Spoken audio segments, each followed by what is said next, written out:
Lots of questions for Syracuse basketball. Do they have the money to compete with the big boys? And even if they have the money, do they have the relationships to get high quality talent?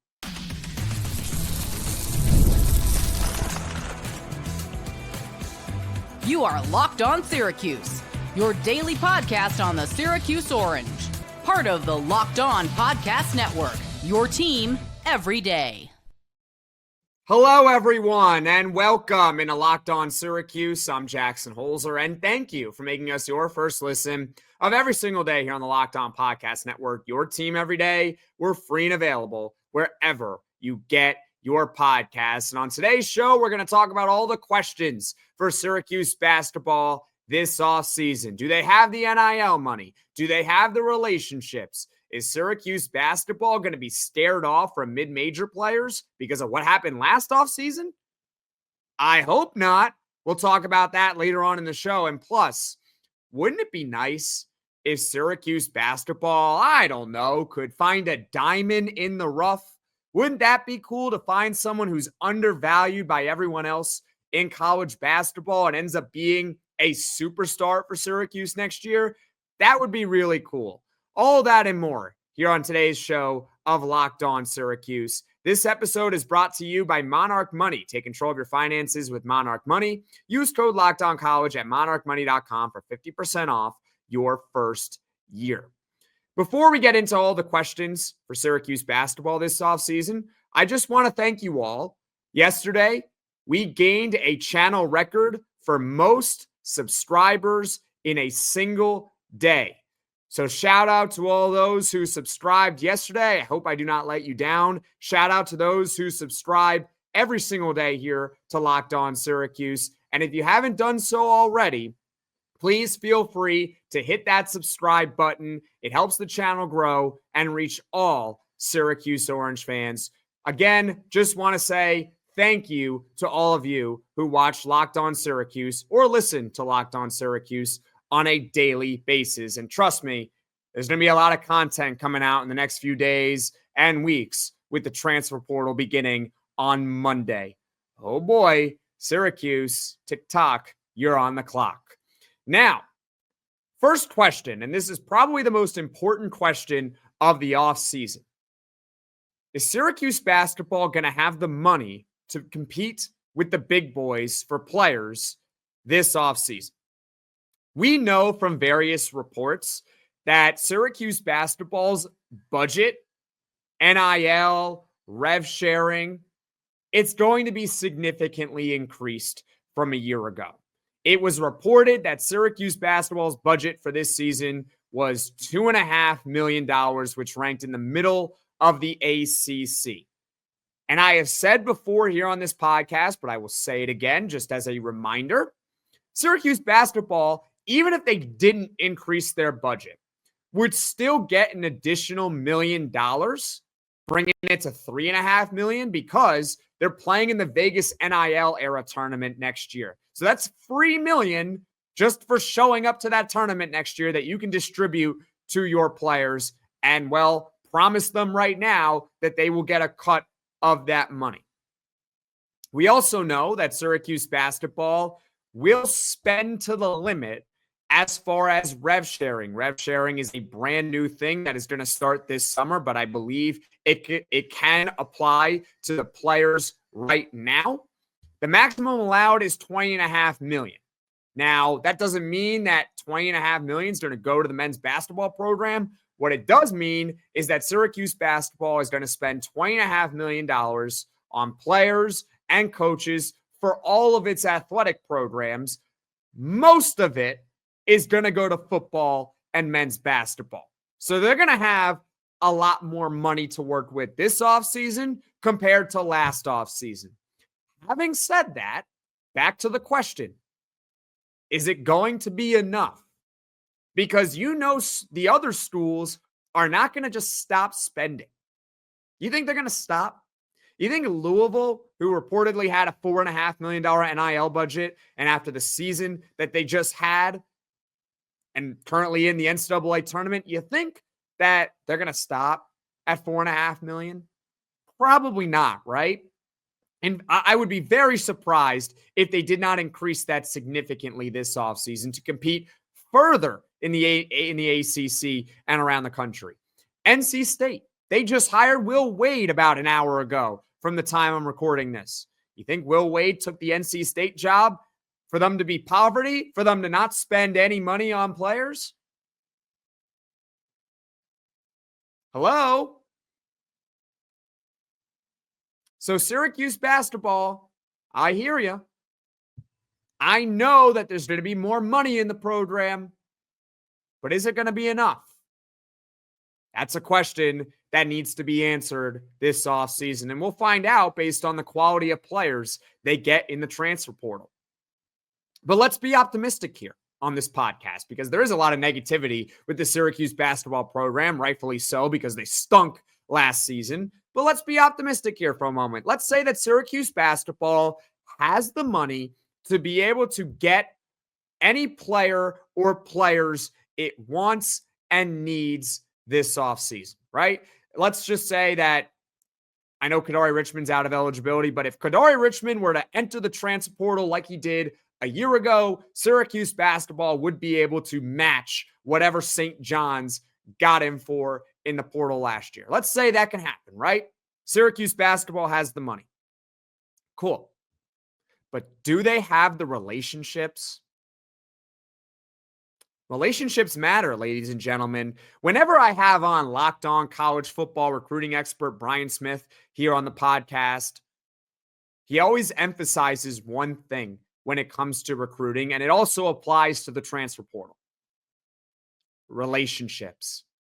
Yes, even in the era of NIL and revenue sharing and all this money that's being thrown around, the core of recruiting and in the transfer portal still is relationships.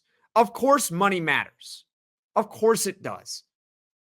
But when the money is close, a player will often decide to go to a school that he or she feels most comfortable with and he or she feels has the best relationship with. Think about Fran Brown over at Syracuse football. How did he get Kyle McCord in the transfer portal last year? Think. Was it because Syracuse basketball gave him the most money, or Syracuse football gave him the most money? Was it? Or was it because they had a relationship going back to when Kyle McCord was a child? Relationships matter, right? How is Fran Brown able to compete with some of the top high school kids in Florida in recruiting when you got the big three Florida schools that you got to worry about, and you know that other big programs are going to tap into the state of Florida to try to get their top players? How is Fran Brown able to compete? How is he getting Demetrius Samuel? How did he just get Jarius Rogers, a 4-star in the class of 2026? How? Relationships, folks. It's relationships. Heck, Syracuse basketball with JJ Starling. How did they get him in the transfer portal? And it happened right away when they got him a couple of years ago. Hint, he's from Baldwinsville. Bottom line, not only does Syracuse basketball need to be financially competitive this offseason, right? You can't offer a player $500,000 and another school offers him $1 million. You're not going to get the player no matter how great the relationship is. So you need to be financially competitive, but once you are financially competitive, do they have the relationships to be able to attract the top players? Those are the two big questions for Syracuse basketball this offseason. Let me know your thoughts. What are some of your questions for Syracuse basketball this offseason? Comment in the comments section below. Now, coming up, we'll talk about potential players that can come back to Syracuse basketball. We're also going to talk about positional needs for the Orange. We're not going to go too far in depth with that. And also, is Syracuse basketball going to be scared off from mid-major players in the transfer portal? All that and more here on Locked On Syracuse. Don't go anywhere. Scaling your business requires the right expertise at the right time. With Upwork, you can find specialized freelancers in marketing, development, design, and more. Experts ready to help you take your business to the next level. Upwork gives businesses flexibility by connecting them with top freelance talent across multiple industries, including IT, AI, web development, and marketing. Whether you need extra hands for a project or a long-term partner, Upwork makes hiring simple and affordable. Posting a job is free and simple, and within a day, with multiple qualified candidates to choose from. Visit Upwork.com right now and post your job for free. That's UPWORK.com, Upwork.com to connect with top talent and grow your business today. Life moves fast, especially when you have a family. One day you're watching your kids take their first steps, and before you know it, they're off to college. That's why securing their future is so important, and Fabric by Gerber Life makes it simple to get term life insurance that fits your family's needs. With Fabric, you can apply for term life insurance online right from your couch. You can be covered in under 10 minutes, and in many cases, no health exam is required. You can get $1 million in coverage for less than $1 a day. So protecting your loved ones does not have to break the bank. Join the thousands of parents who trust Fabric to help protect their families. Apply today in just minutes at meetfabric.com/lockedoncollege. That's meetfabric.com/lockedoncollege. Policies issued by Western Southern Life Assurance Company, not available in certain states. Price is subject to underwriting and health questions. This is Locked On Syracuse. I'm Jackson Holzer. On today's show, we are going over all the big questions for Syracuse basketball this offseason, and we're going to get the answers, hopefully, to these questions when everyone in the transfer portal is committed and signed to their respective schools. Let's talk about how many players are going to come back to Syracuse basketball from this past season, Now, as of this recording, which is at 4:43 p.m. Eastern on Wednesday, March 19th, we have not heard any news as to who plans to go into the portal from Syracuse basketball and maybe who decides to go pro. Hint, hint, potentially Donnie Freeman. Basically, we're all just guessing right now. Kyle Cuff, he already indicated that he plans to come back to Syracuse basketball, but plans can certainly change, right? Now, thankfully, according to Mike McAllister over at 24/7 Sports, we know who the staff is prioritizing as far as retention this offseason. We know the two players, and you could probably guess those two players. I'm going to give you a moment to take a guess on those two players. Okay? 1, 2, 3. All right, those two players are JJ Starling and Donnie Freeman, right? So we know that they got their priorities correct. We do not know how they feel about the other players that can return to Syracuse basketball. If Syracuse can retain JJ Starling and Donnie Freeman, that would be fantastic. And you would have a nice foundation to improve upon for next season. You would have JJ Starling, you'd have Donnie Freeman, then you talk about the freshmen coming in, Sadiq White, Kyan Anthony. There's something there. Obviously, you're going to need a lot more in the transfer portal, but you got a solid foundation to work with if those guys come back. So it would be fantastic even if you can get one of them to come back. If you can get both, much, much better. However, there is a very real possibility that JJ Starling moves on and Donnie Freeman moves on. And if they can't retain those guys, it's hard to envision Syracuse basketball being good next year. It's really hard to envision that. Now, we'll talk more about who can come back and who's not going to come back and give our best guesses. And hopefully by Friday, we'll actually have some news regarding who's coming back and who's not coming back. But they got to get back Donnie Freeman and JJ Starling to be good next season. Comment your thoughts in the comments section below. Another question for Syracuse basketball: what are their biggest positional needs? And this is going to be a full podcast tomorrow, so we'll go in depth on all the big needs for Syracuse basketball. As far as what I think are the biggest needs. So I guess we'll do a preview of tomorrow. They need a point guard. They do need a center, but it really depends on the price. And also 3-and-D players. Guys that can hit the three ball at a high level and play defense. Two things that Syracuse basketball over the past couple of years with Adrian Autry have not been able to do at a high level. Hit a three and play some defense. So that's another question right there. What are their big positional needs? Now here's where we get to some good stuff. Will Syracuse basketball be stared off from last year from mid-major players? Are they going to be scared? I guess we'll find out as far as who they decide to bring in the portal this offseason.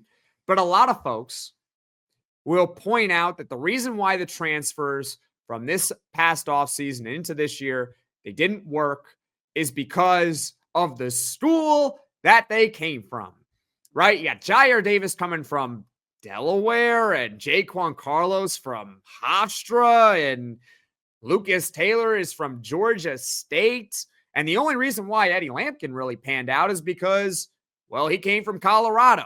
So obviously he panned out, right? Folks, I'm here to tell you right now, it would be stupid if Syracuse basketball looks at the school a player's coming from and says, nope, we don't want him. He's coming from Hofstra. Nope, sorry, not him. Next. Oh, he's coming from Delaware? Nope, sorry, next. It would be colossally stupid. There are so many examples around college basketball where these teams go into the transfer portal and essentially build the mid-major all-star team. Okay? You want me to cite some examples? 7 of the 10 first and second team All-Americans from this season played at a mid-major school at some point in their career. Florida's 3 leading scorers. Florida, 1 seed and one of the top offenses in the country. Well, their 3 leading scorers all came from mid-major schools. Tennessee, who's their best player? Chaz Lanier, right? Where did Chaz Lanier play last year? North Florida. And last season, 2024, they had Dalton Connect, another mid-major transfer.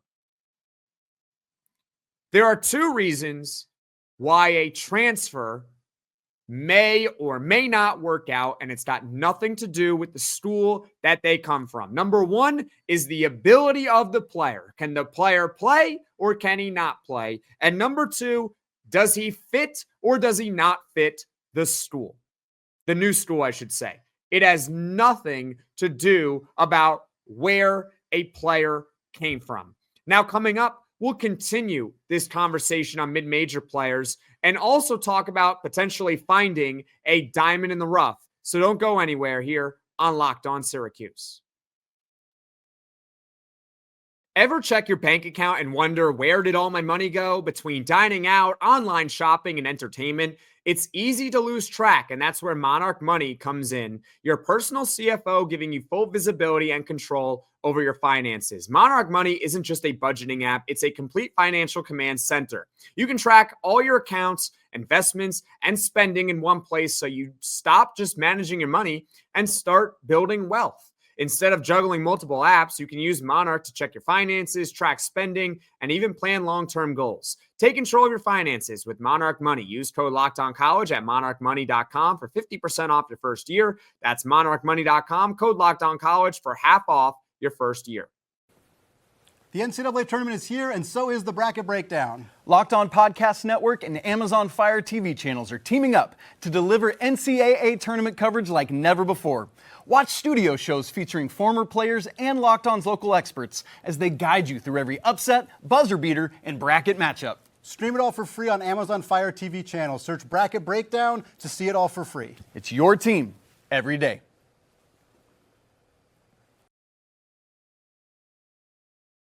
Let's talk a little bit more about mid-major players transferring to high major schools and why Syracuse basketball should not be scared to target mid-major players. And then later on, we'll discuss if Syracuse basketball this offseason can finally find a diamond in the rough in the transfer portal.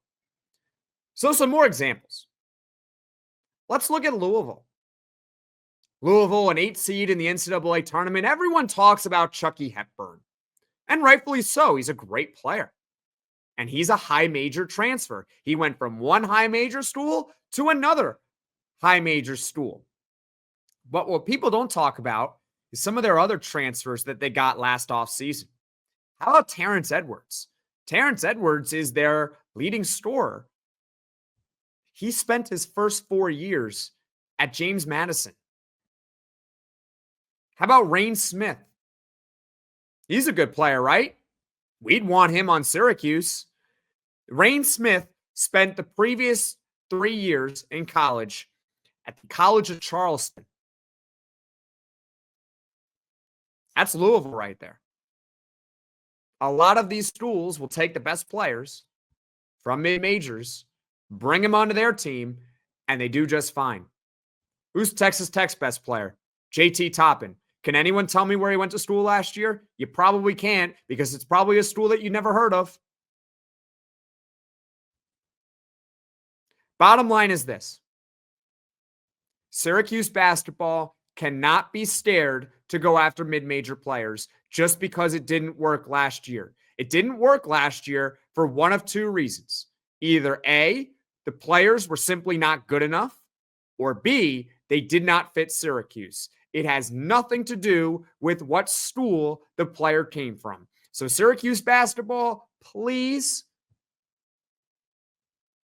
go after mid-major all-stars. Go do it. It works for other schools. Why can't it be us? And also, for the record, in 2023, in that transfer portal class, Syracuse basketball got 4 players in it. All of them came from high major schools. JJ Starling, he came from Notre Dame. That one worked out. Chance Westery from Auburn. I understand that injuries played a factor in this, but bottom line, he didn't work out. Kyle Cuff, he came from Kansas. Did he work out? No. Naheem McLeod, Florida State. Did he work? Absolutely not. Do not be afraid to go after mid-major players. I will say it now. I will say it tomorrow. I will say it forever here on Locked On Syracuse. Go after those mid-major all-stars. They can be really good for you, just like the high major transfers. Finally, another question here, okay? And please, comment in the comment section below. Tell me why I'm crazy. Why should Syracuse not go after mid-major players? And also, what are some of your questions for the Orange this offseason? Comment in the comment section below. But my final question of this offseason is this. Can Syracuse basketball find a diamond in the rough? Wouldn't it be cool if Syracuse basketball gets someone in the portal and we talk here on Locked On Syracuse, hey, judging by his profile and watching some tape on him and talking to some scouts, some of the experts, looks like he's going to be a backup player for Syracuse basketball next season. And then, boom, he plays next year and he is fantastic. Wouldn't that be something, right? I mean, perhaps Syracuse basketball already has that player on its roster for next year. Luke Fennell, the freshman from Australia. Maybe it's him. Maybe he's the guy that's being undervalued. But in the portal over the past few years, Syracuse basketball has not gotten a single diamond in the rough. The two guys that have really panned out for the Orange in the portal, JJ Starling and Eddie Lampkin, they were safe bets to pan out. JJ Starling was one of the top players overall in the portal in 2023. Eddie Lampkin was a good center at Colorado.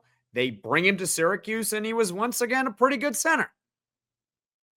That's not diamond in the rough. That's finding a pretty good player and getting him in here, and he's a good player. Where is our, hey, this guy's ranked 150 in the portal rankings, but next year he's all ACC. Imagine if Kyle Cuff became that player. right? That's essentially what I'm saying. Can you get a diamond in the rough? For one reason or another, guys like Chance Westry and Kyle Cuff and Naheem McLeod, Jyare Davis, Jaquan Carlos, Lucas Taylor, they really could not outperform any of their expectations. They couldn't. They either met them or they fell short. You know, where's our Hunter Sallis? Hunter Sallis is a great example of a diamond in the rough. Hunter Sallis, he was a top recruit over at Gonzaga. He spends 2 years at Gonzaga. He averages 4 points a game there. He barely does anything with Gonzaga. He enters the portal in 2023. He was ranked 131 overall over on 24/7 Sports. And lo and behold, over the last 2 years at Wake Forest, he has been one of the top guards in the entire ACC. Where is that for Syracuse? Can they find a way to do it this year? Can they find someone that's undervalued, someone that maybe you can spend a little less on in NIL money or rev share money, and they just way outperform? You especially need to find a diamond in the rough if you're not going to have the same amount of money or relationships as everyone else around college basketball. And hopefully the answer to that question, can they find a diamond in the rough, is yes, they did. This player was ranked 150 in the portal, and he became all ACC in 2026. That would be something.